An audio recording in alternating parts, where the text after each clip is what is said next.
साथ यहाँ बैठ के कथा सुन रहे हैं। एकादशी क्यों मनाई जाती है, क्यों प्रकट हुई एकादशी? कहा जाता है कि जब धरती पर पाप बढ़ गया तब भगवान ने मनुष्यों को पाप से बचाने के लिए, जैसे कोरोना है तो कोरोना से बचाने के लिए क्या बनाया डॉक्टरों ने? एक वैक्सीन बनाई। वो वैक्सीन आप लगवाइए तो आपको कोरोना का प्रभाव नहीं होगा, होगा भी तो औरों की अपेक्षा कम होगा, वो आपकी रक्षा करेगी। जैसे हम लोगों ने पोलियो का टीका लगवाया, पोलियो की 2 बूंद दवाई पी, है ना? छोटे छोटे बच्चों के जन्म के बाद से लेकर के 12 साल तक टीका लगते हैं। तो सारे टीके, कोई इस बीमारी का टीका, कोई उस बीमारी का टीका, वो टीका क्या करते हैं? सारी जिंदगी उस बीमारी से उस बच्चे की क्या करते हैं? सुरक्षा करते हैं, हाँ या ना? उसी तरह भगवान ने सोचा कि संसार में तो पाप बहुत है और पाप से बचे कौन, कैसे बचे? तब भगवान ने एक टीका बनाया। जैसे कोरोना का टीका बना, पोलियो का टीका, इत्यादि बीमारियों का टीका, टीका मीन्स वैक्सीन, दवाई। उसी तरह पापों से बचने की भगवान ने एक दवाई बनाई। क्या दवाई? सारे पापों को नष्ट करने के लिए भगवान श्रीमन नारायण ने अपनी शक्ति से एकादशी महारानी को प्रकट किया। जाओ, धरती के समूल पाप को नष्ट कर दो। जब एकादशी आई तो पाप थर-थर कांपने लग गए। पाप भी तो एक कोई है, पाप भी तो एक इंसान, एक व्यक्ति है, ईश्वर के संसार में वो भी रहता है। जैसे पुण्य है ऐसे एक पाप है। तो पाप महाराज थर-थर कांप गए। वो पाप महाशय भगवान की शरण में आए। हे प्रभु, आपने तो एकादशी बनाई, अब एकादशी तो हमें कहीं रहने नहीं देगी। भगवान श्रीमन नारायण ने कहा, जाओ एकादशी, संसार के सारे पाप को नष्ट कर दो। एकादशी का व्रत लोगों ने शुरू किया। तो जो एकादशी का व्रत करता उसके सारे पाप नष्ट हो जाते। अब पापों को जगह ही ना मिली, तो पाप डर के कारण जब एकादशी महारानी पापों को मारने निकली तो पाप जाकर के चावल में छिप गए, अन्न में छिप गए। पाप जाके कहां शरण ली? पाप ने अन्न की शरण ली, जिसमें विशेष है चावल। चावल के खेत में जाके, चावल की फसल में जाकर पाप छिप गए। तब एकादशी जी ने कहा कि चावल, आपने पाप को अन्न, आपने पाप को जगह दी, जाओ हम तुम्हें श्राप देते हैं कि आज से एकादशी के दिन पापों का वास अन्न में ही रहेगा। तो एकादशी के दिन पाप का वास कहां रहता है? बोलो, अन्न में। एकादशी के दिन जैसे एकादशी के दिन भगवान नारायण का वास तुलसी में होता है, जैसे एकादशी के दिन भगवान श्रीमन नारायण का वास तुलसी में होता है, इसलिए एकादशी के दिन तुलसी विवाह करते हैं। इसी तरह एकादशी के दिन जैसे नारायण तुलसी में, उसी तरह चावल में, अन्न में एकादशी के दिन पापों का वास होता है। इसलिए कहते हैं एकादशी के दिन अन्न ना खाओ, एकादशी के दिन चावल ना खाओ, पापों का वास है। आपने समस्त पाप निकलकर भीतर से अन्न में छिपते हैं, आपने उसे फिर ग्रहण कर लिया तो फिर वो अंदर चले गए। तो एकादशी वह वैक्सीन है जिस दवाई से जो एकादशी का व्रत श्रद्धा भाव प्रेम से करता है, उस व्यक्ति के आसपास कभी पापों की बीमारी भटकती भी नहीं है। पोलियो की दवाई पिएगा तो पोलियो काहे को होगा? एकादशी करेगा नियम से तो वो पाप के भाग में क्यों जाएगा? पाप के राह पर क्यों जाएगा? पाप उसका कुछ ना बिगाड़ेगा। इसलिए समस्त पाप को नष्ट करने के लिए एकादशी प्रकट हुई।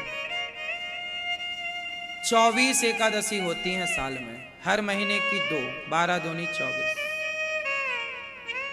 पुरुषोत्तम माह की 2 बढ़ जाती हैं, 3 वर्ष में एक बार, तो 26 हो जाती हैं, है ना। जैसे 2 सावन पड़ते हैं, कभी इस बार 2 सावन थे, पिछली बार कभी 2 आषाढ़ आते हैं, कभी 3 साल में एक बार पुरुषोत्तम माह बढ़ता है, तो 26 एकादशी हो जाती हैं कभी कभी, सामान्य तो 24 है। तो 24वां एकादशी में जो सबसे उत्तम एकादशी है, आज की एकादशी को कहते हैं देव उठनी एकादशी। आज से देवता उठ गए। देवता कितने बजे उठते हैं? बोलो। देवता 4 बजे उठते हैं। तो आज मतलब देवताओं के 4 बज गए।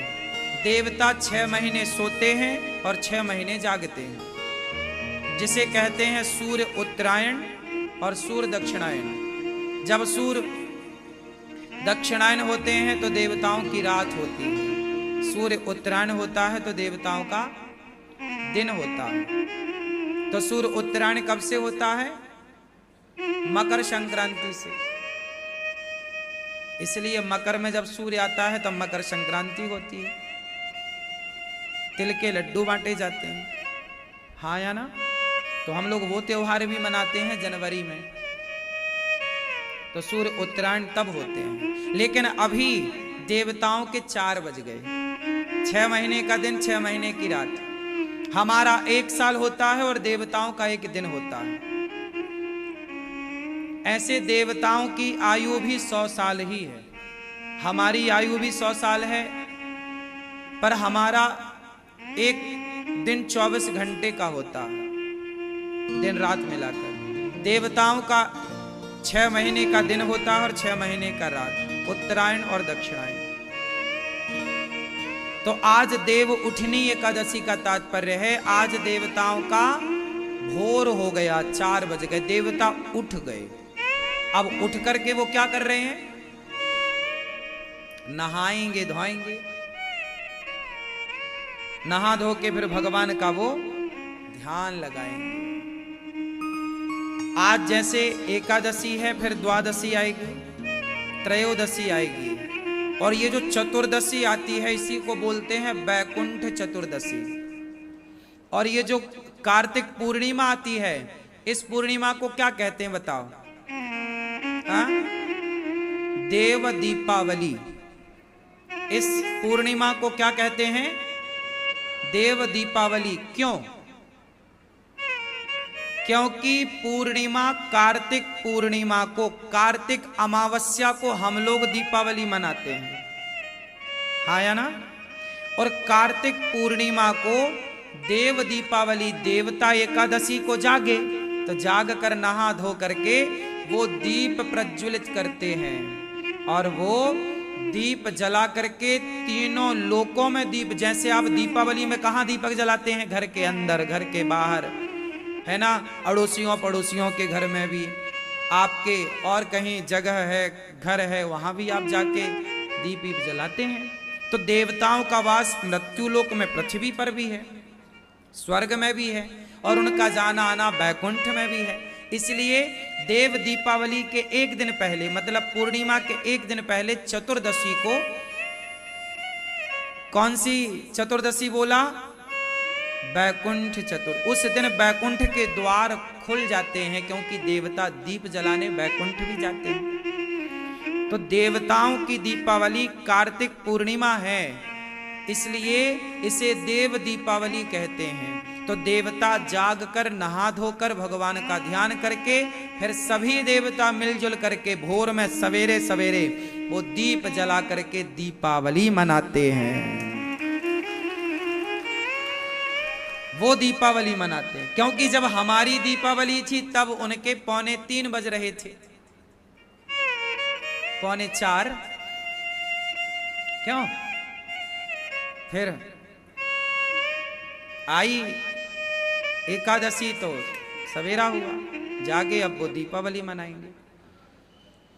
तो आपको भी आज एकादशी में 11 दीपक जलाने चाहिए अपने घर पर। आज 11 दीपक जलाए जाते हैं।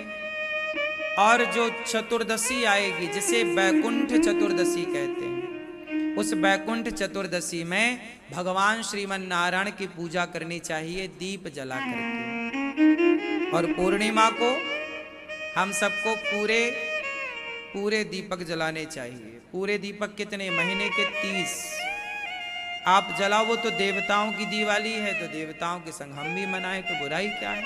कुछ दीपक जला लो, 5, 10, 11 जलाओ और उत्सव मनाओ। तो ये कार्तिक माह, मैंने आपको एक दिन पहले बताया, कुछ दिन पहले बताया कि कोई आपसे सवाल करे कि सनातन धर्म में वो कौन सा महीना है जिस माह में सबसे ज्यादा त्योहार होते हैं।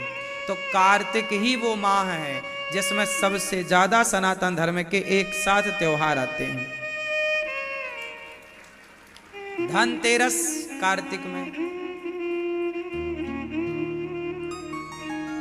है ना, दीपावली कार्तिक में, भाई दूज कार्तिक में, गोपाष्टमी कार्तिक में, और छठ पर्व कार्तिक में। छठ पर्व कब? कार्तिक में। अक्षय नवमी कार्तिक में, देव उठनी एकादशी कार्तिक में, बैकुंठ चतुर्दशी कार्तिक में, और देव दीपावली कार्तिक में। ये इतने सारे पर्व हैं कार्तिक के।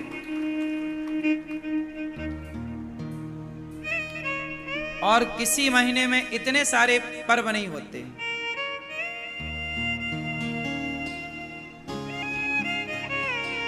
तो आप लोगों को आज देव उठनी एकादशी की बहुत बहुत शुभकामनाएं। देवता भी आज से भगवान के चिंतन में लगते हैं। इसलिए हमारे यहाँ आज के बाद से अब विवाह के मुहूर्त, आगे घर के मुहूर्त, घर गृह प्रवेश के, घर बनाने के, जितने भी शुभ कार्य के मुहूर्त हैं अब से स्टार्ट होते हैं। देव जाग गए मतलब शुभ काम शुरू।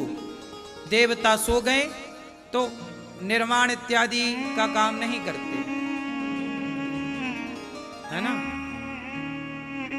इसलिए हमारे यहाँ सबका मुहूर्त होता है, क्योंकि साइंटिफिक है ना, कब देवताओं का समय सोने का है, कब जागने का है। आज जैसे देव उठनी एकादशी है, ऐसे ठीक 6 महीने पहले देव शयनी एकादशी भी आती है। देव शयनी एकादशी से देवता शयन करते हैं और देव उठनी एकादशी से देवता उठते हैं। तो भगवान, अब आप सवाल कर सकते हैं कि महाराज जी देवता भी सोते हैं तो फिर काम कौन करता है, कैसे काम होता है? देखो ऐसा है कि भगवान नहीं सोते, ये देवताओं के सोने का नियम है। देवता कौन? देवता अलग हैं और भगवान है। देवता देव है, इंद्र देवताओं के राजा हैं, अग्नि देवता हैं, वरुण देवता हैं, ये देव कोटि में है, भगवान कोटि में नहीं। भगवान सबसे अलग है। तो भगवान उस समय अपनी शक्ति से संभालते हैं सब कार्य, देवताओं के काम वो सौंप के जाते हैं। भगवान की ये व्यवस्था है, इसलिए शुभ कार्य देव उठने के बाद से ही होते हैं। तो आज तुलसी विवाह भी है, भगवान श्रीमन नारायण का तुलसी जी से आज विवाह भी हुआ था। इसलिए एकादशी सबको करना चाहिए, अन्न नहीं खाना चाहिए, फलाहार करना चाहिए। कुछ ना खाओ तो अच्छा है। डॉक्टर भी कहते हैं कि हफ्ते में 15 दिन में एक बार शरीर को भूखा रखने से पेट ठीक रहता है, आप स्वस्थ रहते हैं। ये साइंटिफिक भी है। महीने में 2 बार आपको व्रत करना ही चाहिए, डॉक्टरों के नजरिए से भी। ना खाओ तो ही अच्छा है, इसलिए एकादशी करो, बेस्ट फल खा सकते हैं आप। एकादशी का व्रत सवेरे भगवान को स्नान करा के चरणामृत लेकर एकादशी करना चाहिए स्टार्ट। दिन भर ज्यादा से ज्यादा कथा सुनो, कीर्तन करो, अच्छे काम करो। और द्वादशी को चावल खाकर, सवेरा होगा द्वादशी को कल, तो आप बड़े प्रेम से स्नान करिएगा, भगवान का दर्शन करिए, पूजा पाठ करिए, चरणामृत पीजिए और दीन दुखी को भोजन कराइए, कन्याओं को, दीन दुखी को। इसलिए गौरी गोपाल आश्रम में हजारों संतों को कल आप प्रसाद बंटवा सकते हैं कि द्वादशी की सेवा कल हमारी ओर से। तो पहले किसी को खिलाओ, फिर आप एकादशी के दिन चावल खा करके व्रत का पारण करो। द्वादशी को करना त्रयोदशी लगने के पहले, ये नियम है एकादशी का। त्रयोदशी लगने के पूर्व में द्वादशी का पारण कर लेना चाहिए, एकादशी का पारण कर लेना चाहिए। तो ये एकादशी की महिमा है। एकादशी महारानी को भगवान ने प्रकट किया था, जाओ पाप का नाश करो। जो एकादशी करता है वो बैकुंठ जाने का अधिकारी होता है। इसलिए एकादशी में ज्यादा से ज्यादा कीर्तन, भजन, अच्छे काम। कुछ लोग कहते हैं जी महीने की दोनों एकादशी करें कि ना करें। कुछ लोग बड़े कंफ्यूज, लोगों को बड़ा कंफ्यूज कर देते हैं। सारी एकादशी करनी चाहिए और एकादशी का उद्यापन आपका मन है तो करो, पर मेरी नजरिए से देखो, मैं कहता हूं अच्छे कामों का उद्यापन नहीं करना चाहिए। उद्यापन करना ही है तो झूठ का उद्यापन कर दो, क्रोध का उद्यापन करो, अभिमान का उद्यापन करो, अपने भीतर की बुराइयों का उद्यापन। उद्यापन मीन्स छोड़ना, छोड़ना ही है तो बुराइयों को छोड़िए, बुराई का उद्यापन करिए, अच्छाई का, एकादशी का उद्यापन। तो एकादशी करते करते जीवन पूरा हो, एकादशी करते करते जीवन पूरा हो। क्यों छोड़े, अच्छे काम क्यों छोड़ना है? उद्यापन करो झूठ का। चलो जी आज झूठ का उद्यापन करते हैं, बुलाओ कन्याओं को, बुलाओ ब्राह्मणों को, बुलाओ समाज को, सबको भोजन कराओ। लोग पूछें भैया आज काहे भोजन करा रहे हो? भैया आज से हम झूठ छोड़ेंगे, आज से झूठ का हम उद्यापन कर रहे हैं, खाओ पियो आज से। अब झूठ का उद्यापन कोई नहीं करता, छल कपट का उद्यापन कोई नहीं करता, बस ले देख के एकादशी का महाराज जी उद्यापन करना। अच्छे काम क्यों छोड़ने? एकादशी तो अच्छी है, आपको पाप से बचा रही है। आपको भी एकादशी के दिन ठूसना तो रोटी ही है। क्यों खाना है रोटी, क्यों खाना है अन्न? एक दिन शरीर को अन्न के बिना फल पे रखो। शरीर है ना, अदल बदल के खाना चाहिए। कभी अन्न खाओ, कभी फल खाओ, कभी अन्न खाओ, कभी फल खाओ। इससे क्या होगा, शरीर को जो पोषक तत्व चाहिए वो मिलते रहेंगे। अब आप एक रोटी चावल ही खाओ, इसलिए तो आप बीमार हो। अदल बदल के नहीं खाते, खाना पीना भी अदल बदल के खाना चाहिए। एक सी दालें नहीं, एक सा भोजन नहीं करना चाहिए। अनेक इसलिए भगवान ने केले का गुण अलग बनाया, एप्पल का गुण अलग बनाया, सेब का फलाना पपीता का गुण अलग बनाया, कीवी का गुण अलग बनाया, अंगूर का गुण अलग बनाया, रोटी का अलग है, दालों का अलग है, चावल का अलग है, बादाम, ताकि हर पोषक तत्व एक में नहीं हो सकता था। तो ईश्वर ने डिवाइड कर दिया कि आप कभी बादाम खाओ, कभी चने खाओ, कभी अंकुरित अनाज खाओ, कभी दाल खाओ, कभी सब्जियां, कभी पालक की सब्जी खाओ तो कभी मेथी की, क्योंकि कुछ गुण पालक में है तो कुछ गुण मेथी में है। जो गुण पालक में है वो मेथी में नहीं है, और जो मेथी में है वो पालक। तो आपके शरीर को सब चीजें चाहिए, लेकिन आप तो बस एक के पीछे पड़ जाते हैं, एक ही खाना। चटनी कभी टमाटर की खाओ, तो कभी मूंगफली की खा लो, तो कभी अमरूद की खा लो, तो कभी और चीजों की खा लो।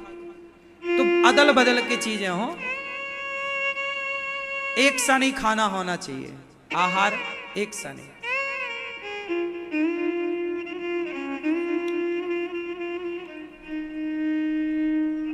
एक सा खाने वाला जल्दी बीमार पड़ता है, अदल बदल। अनेक दालें क्यों बनाई ईश्वर ने? एक ही दाल बनाते फिर क्यों? अनेक प्रकार के खाद्य पदार्थ क्यों बनाए विधाता ने? एक से ही बनाते। कभी नारियल की चटनी खाओ, कभी नारियल खाओ, नहीं नारियल खाओ, कच्चा नारियल, पका हुआ नारियल खाओ।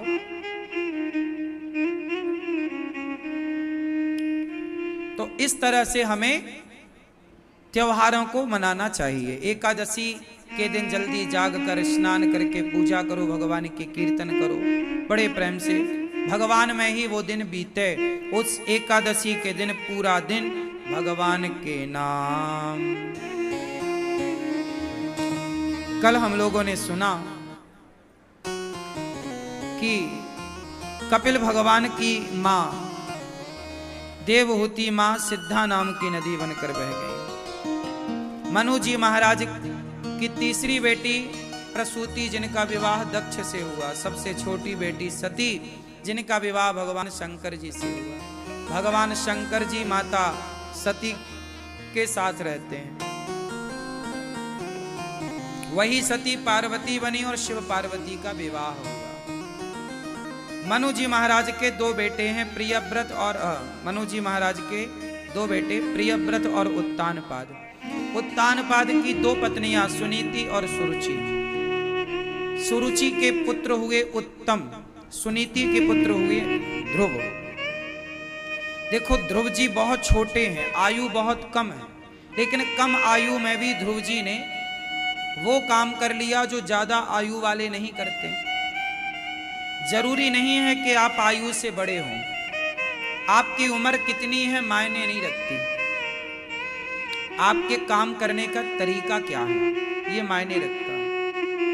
आप कितने सफल हो गए, कितने तरीके से आपने काम किया। स्वामी विवेकानंद जी तो एक कम 39 ईयर 39 वर्ष की आयु में स्वामी विवेकानंद जी तो चले गए। इतनी कम आयु। आद्य शंकराचार्य जी बहुत कम आयु में वो भी चले गए। झांसी की रानी बहुत कम आयु 23 वर्ष 23। बहुत लंबी आयु नहीं मिली इन लोगों को, बहुत कम समय में बहुत बड़े बड़े काम किए, इतिहास रचे। जरूरी नहीं है कि हमारी आयु ज्यादा होई तो ही हम इतिहास रचे। ध्रुव जी ने 5 साल की आयु में अपने पिताजी की गोद में बैठने गए, सौतेली माँ ने हाथ पकड़ के नीचे गिरा दिया। तू इस गोद में नहीं बैठ सकता, जा। क्यों?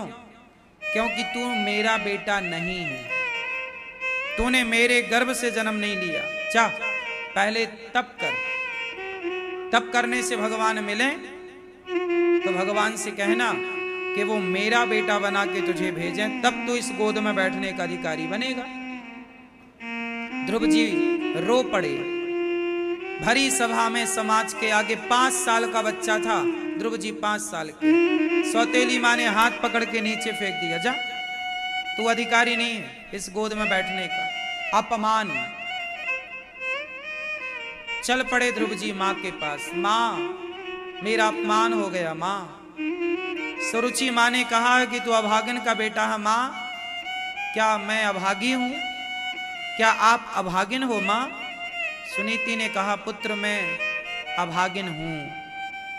देख तुझे तेरे पिता की गोद तक ना पहुंचा सकी क्योंकि तेरे पिता ने मेरा भी परित्याग कर दिया है।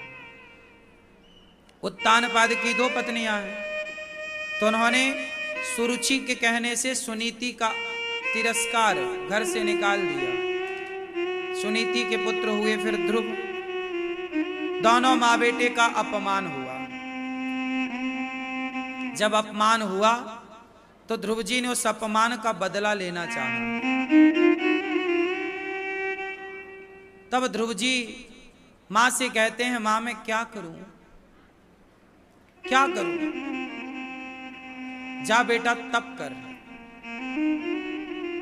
अपमान का बदला कैसे लिया जाए आप बताओ।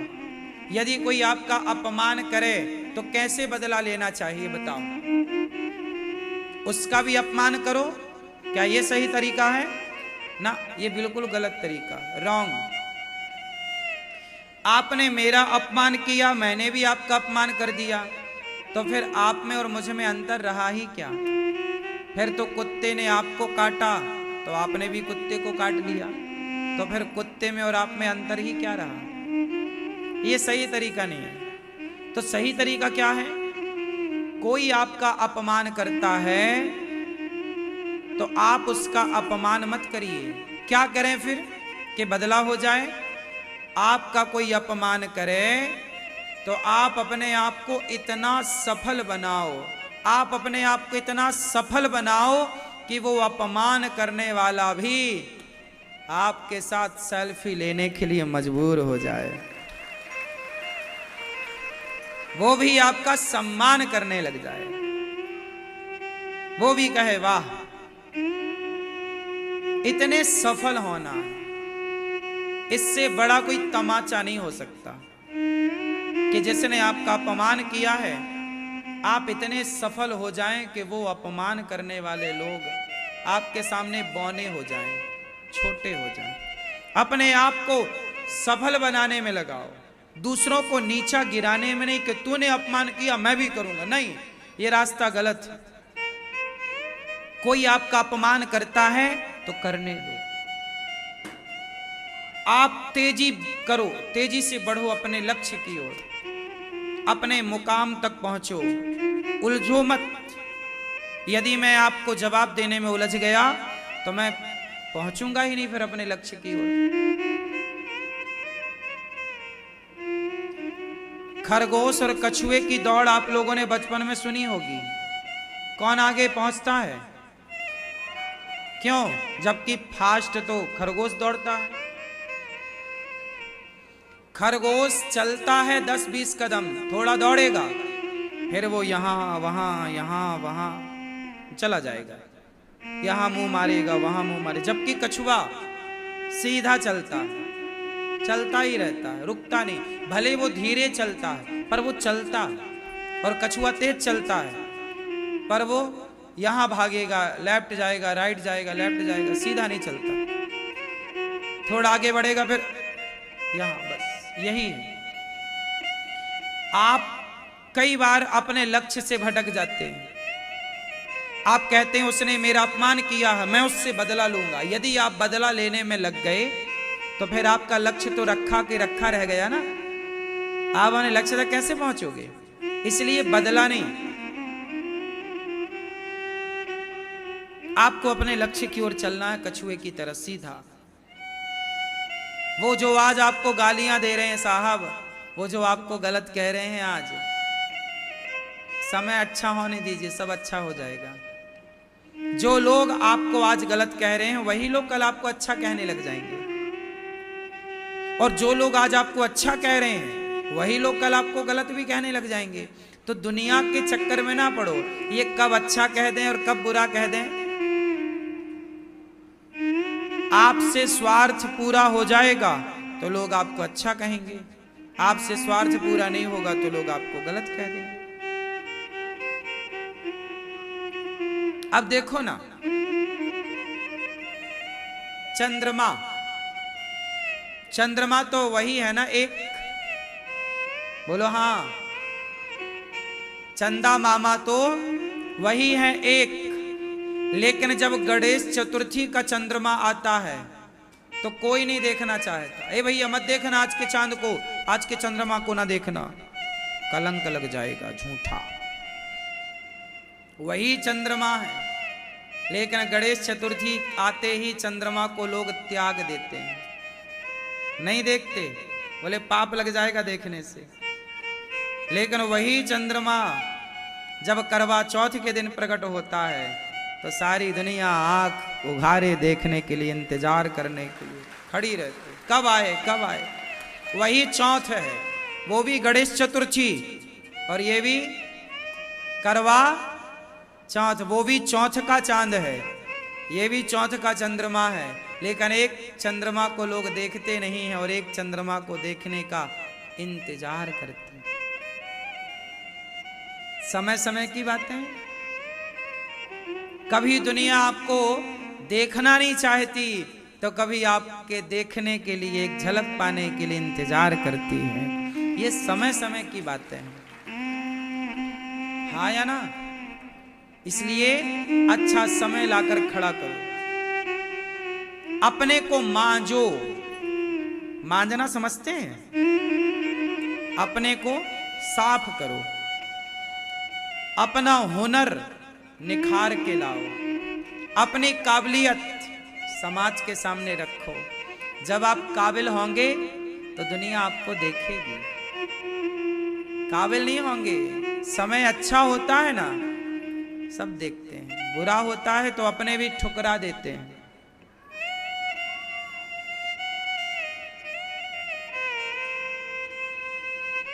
इसलिए कहता हूं, समय समय पर होता है समय समय की बात।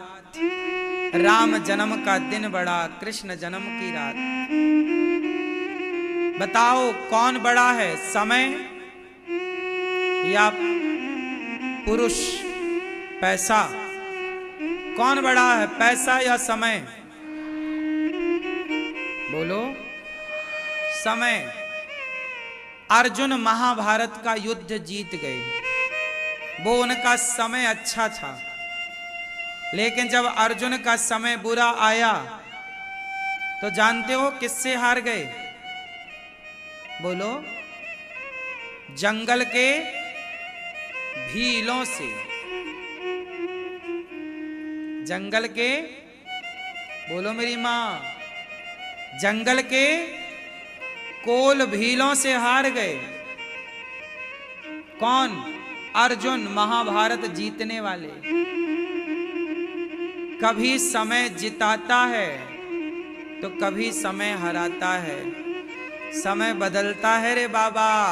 समय किसी के बाप की बफौती नहीं है। समय आज है तो अच्छे काम कर लो। आज अच्छे काम ना करके यदि समय का मिसयूज किया, दुरुपयोग किया, तो वही समय तुम्हें ठुकराएगा। पुरुष बली नहीं होता है, समय होत बलवान। भीलन गोपी लूट लई, वही अर्जुन वही बाण। इसलिए कहता हूं, समय का सदुपयोग करो, दुरुपयोग ना करो। आज समय अच्छा है तो ज्यादा अकड़ ना दिखाओ। सूरज की गर्मी भी ज्यादा देर कहां टिकती है। चढ़ता सूरज धीरे धीरे ढलता है, ढल जाएगा। सूरज भी ढल जाता है। गर्मियों में बड़ा गर्म होता है सूरज। आदमी धूप में जरा देर खड़ा नहीं हो सकता। पर सर्दियों में जब सूर्य भगवान आते हैं तो लोग सूर्य भगवान का आनंद लेते हैं। पूरा दिन बैठे रहते हैं धूप में। बोलो हाँ। गर्मी ठंडी हो गई कि नहीं? गर्मी तो सूरज की भी ठंडी हो जाती है, तुम्हारी गर्मी ठंडी नहीं होगी। कब तक रहेगी तुम्हारी गर्मी? अकड़ किसकी चली है कि तुम्हारी चलेगी? रावण की चली क्या? हाँ। इसलिए समय का दुरुपयोग ना करो। समय आज अच्छा है, पैसा ईश्वर ने दिया है, समाज की सेवा में लगाओ, अच्छे काम करो, अपने लिए थोड़ा बैलेंस बना लो, भविष्य के लिए पैसे बचा लो, उड़ाओ ना। आजकल लोगों का समय अच्छा आता है ना तो आदमी जमीन में नहीं चलते, उड़ने लग जाते हैं। अरे हमारा समय, समय तुम्हारे बाप का भी था, क्या हुआ? ये तो समय है, आएगा जाएगा, आएगा। सदा समय अच्छा किनका रहता है? समय सदा अच्छा बताओ किनका रहता है? जो जैसे समुद्र है, नदियों का समय सदा अच्छा नहीं रहता। नदियों में आज सूखा है तो कल बाढ़ है। गर्मियों में नदियां मुंह बाए पड़ी रहती। चुल्लू भर पानी नहीं है नदियों में गर्मियों में। बोलो हाँ। और जरा पानी मिला कि घरों में घुसती है नदी, तुम्हारा घर डुबाती है। आजा डुबा ले, आज तेरा समय है। और कल मुंह बाए पड़ी थी, कुछ नहीं था, बूंद भर पानी। हाँ या ना?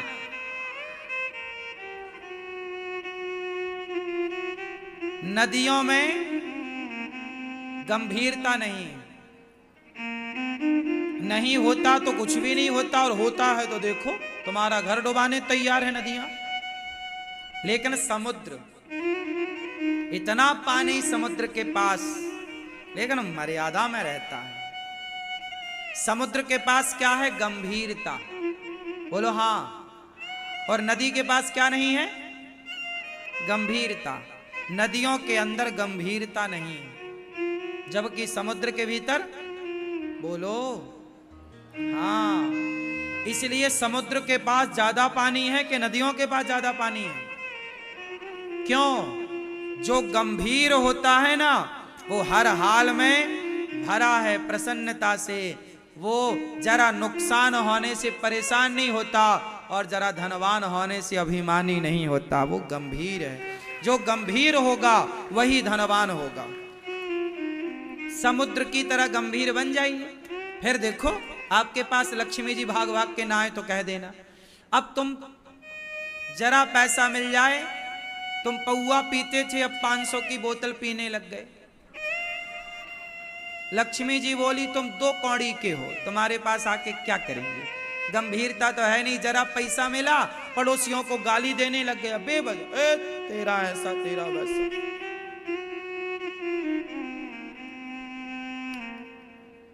हाँ या ना?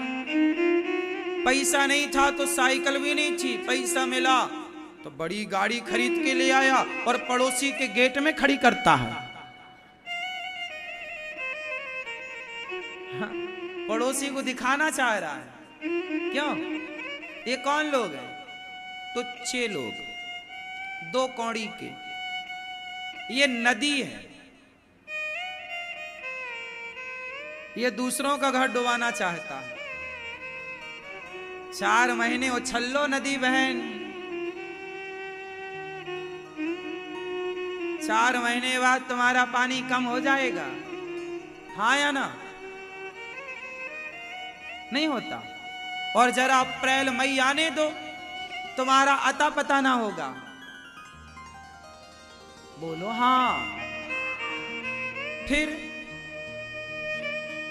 इसी को कहते हैं 4 दिनों की चांदनी, फिर अंधियारी।